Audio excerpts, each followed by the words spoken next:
एक बार जोर से, इतनी जोर से नारा लगाइए कि यहां से गूंजता हुआ प्रधानमंत्री निवास तक जाए, वोट चोर, वोट चोर, वोट चोर। ये वोट क्या है, इसकी कीमत क्या है हमारे जीवन में, इसको समझना बहुत जरूरी है। बहुत समय पहले जब आजादी की लड़ाई शुरू हो रही थी और नेहरू जी जगह जगह जाते थे लोगों से मिलने के लिए, तो एक नारा गूंजता था। जब वो पहुंचते थे तो देश की जनता भारत माता की जय जयकार करती थी। उस समय नेहरू जी ने इस बात का उल्लेख किया कि भारत माता क्या है। उन्होंने कहा कि भारत की प्राकृतिक संपत्ति, भारत की नदियां, भारत के पहाड़, भारत के खेत तो भारत माता है ही, लेकिन भारत की जनता, भारत का एक एक बेटा, एक एक बेटी, जो इस धरती का पुत्र है, जो इस धरती की पुत्री है, वे सब भारत माता के अंश हैं। वे सब एक तरह से भारत माता ही हैं। और इसी सोच, इसी भावना ने हमारे संविधान को बनाया। इसी भावना ने आप सबको एक एक वोट दिया, जिससे आपका सबसे बड़ा अधिकार सरकार को चुनने का, सरकार को गिराने का आपको मिले। इसी सोच ने, इसी भावना ने इस तरह की संस्थाएं बनाई कि लोकतंत्र को मजबूत रखें। कैसी संस्थाएं थी ये? न्यायपालिका, मीडिया, संसद, ये राजनीतिक दल जिसका हम भाग हैं, विपक्षी दल, सत्ता पक्ष के जो नेता हैं वो, चुनाव आयोग, ये सब जनता के हित की रक्षा के लिए बनाए गए। इसीलिए जब आज हम देखते हैं कि इन सब संस्थाओं को कुचला जा रहा है, तो एक एक भारतवासी को उठना चाहिए, जागना चाहिए और ये समझना चाहिए कि जो वार हो रहा है वो सिर्फ इन संस्थाओं पर नहीं, लेकिन हम सब पर, आप सब पर, एक एक देश के पुत्र पर, एक एक देश की पुत्री पर वार हो रहा है। और इसे समझना बहुत ज्यादा जरूरी है। आज न्यायपालिका दबाव में है। सारी मीडिया, मेरे भाई बहन मीडिया के जो यहां खड़े हैं, बेचारे मजबूर हैं। सारी मीडिया या अडानी जी की है या अंबानी जी की है। आज परिस्थितियां ये है कि पिछले आम चुनाव में मुख्यमंत्रियों को जेल में डाला गया, कांग्रेस पार्टी का बैंक अकाउंट बंद कर दिया गया, भ्रष्टाचार के नाम पे तरह तरह के इल्जाम लगाए गए जिसका कोई प्रमाण नहीं है।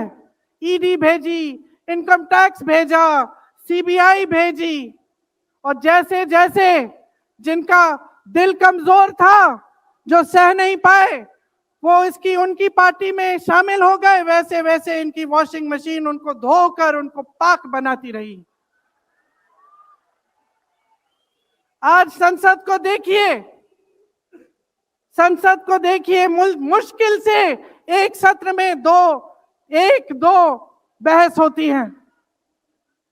और जब हमने कहा, राहुल जी ने मुद्दा उठाया, खड़गे जी ने मुद्दा उठाया कि हमें बहस करनी है चुनाव पे, एसआईआर पे, जिस तरह से वोट चोरी हो रही है उस पे, तो घबरा गए, मानी नहीं बात।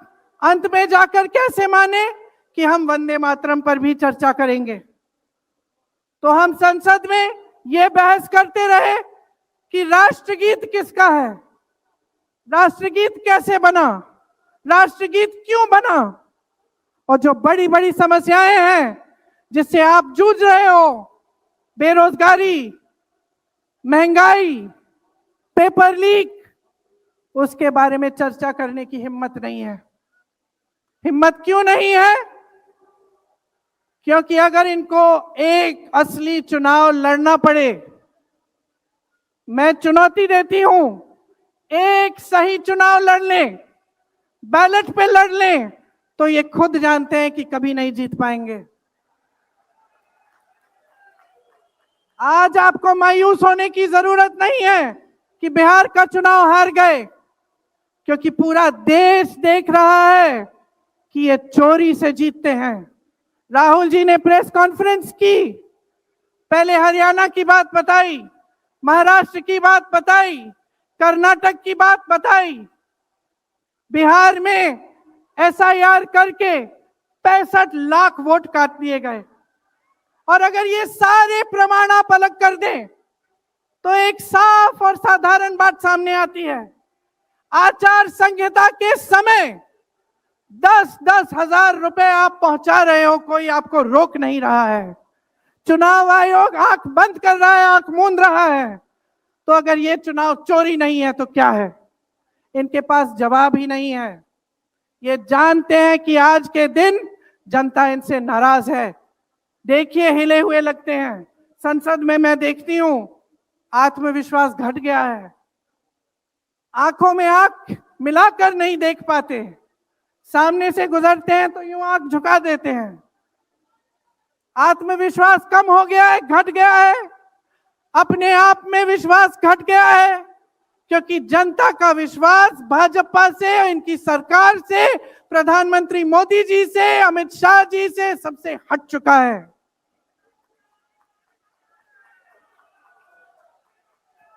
आज इनको चुनाव आयोग की जरूरत है।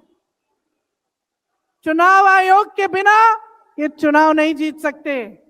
और याद रखिए, चुनाव आयोग के जो मुख्य जो 3 अधिकारी हैं, उनके नाम आप याद रखिए, कभी मत भूलिए इनके नाम, क्योंकि ये आज हमारे लोकतंत्र पर वार कर रहे हैं।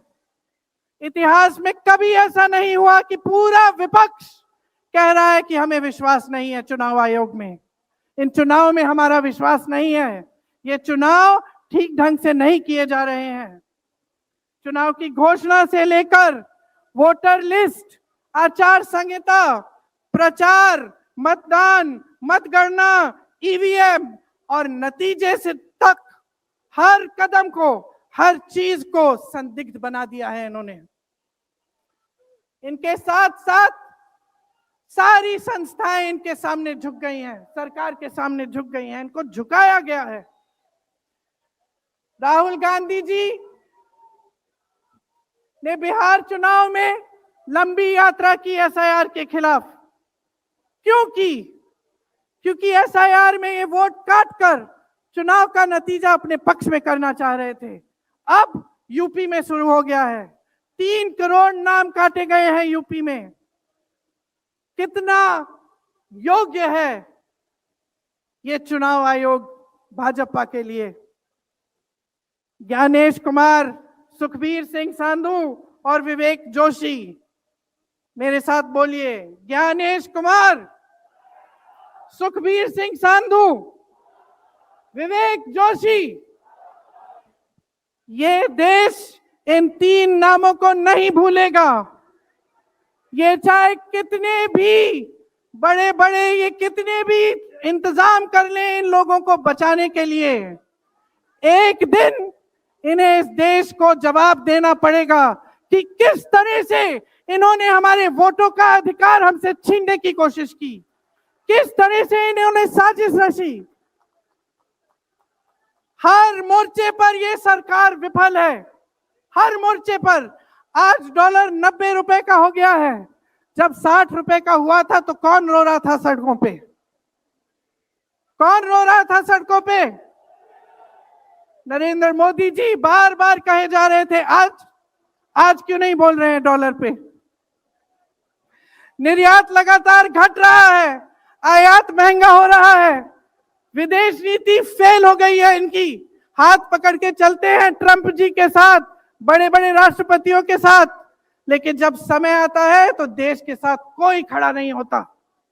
ये है इनकी विदेश नीति और इनकी नीति कि देश की सारी संपत्ति अपने दो चेलों को, अडानी जी और अंबानी जी को पकड़ा देते हैं।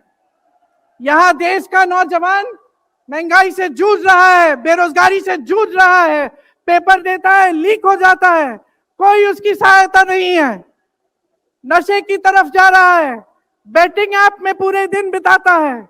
और बैटिंग ऐप चलाया कहां से जा रहा है? कहां से चलाया जा रहा है? सूत्रों के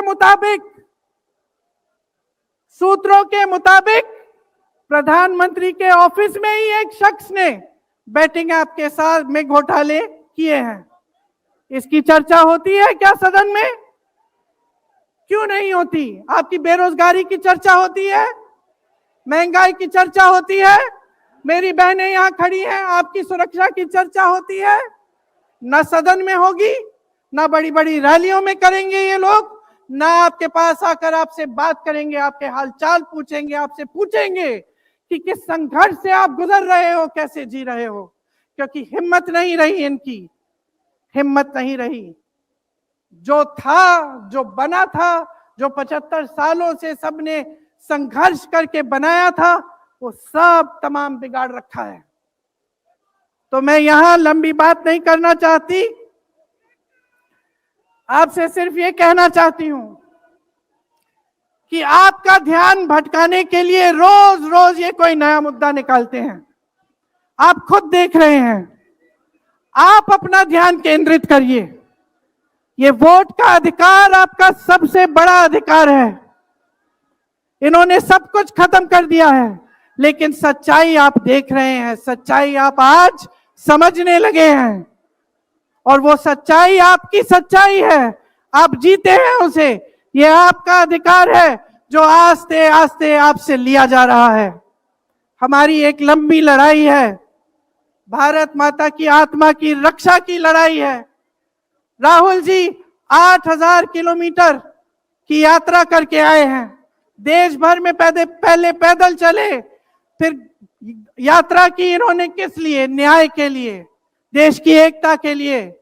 हमारे अध्यक्ष जी खड़गे जी इस उम्र में मैंने देखा है 47 डिग्री की गर्मी में हेलीकॉप्टर से उतरते हुए ऐसे बड़े बड़े मंचों में पसीने से लथपथ, लेकिन झुकते नहीं हैं, हटते नहीं हैं, चलते रहते हैं। ये है हमारी कांग्रेस की शक्ति। ये वही शक्ति है जिसने स्वतंत्रता संग्राम में हमें आजादी दिलाई। ये वही शक्ति है जो सच्चाई से पीछे कभी नहीं हटेगी।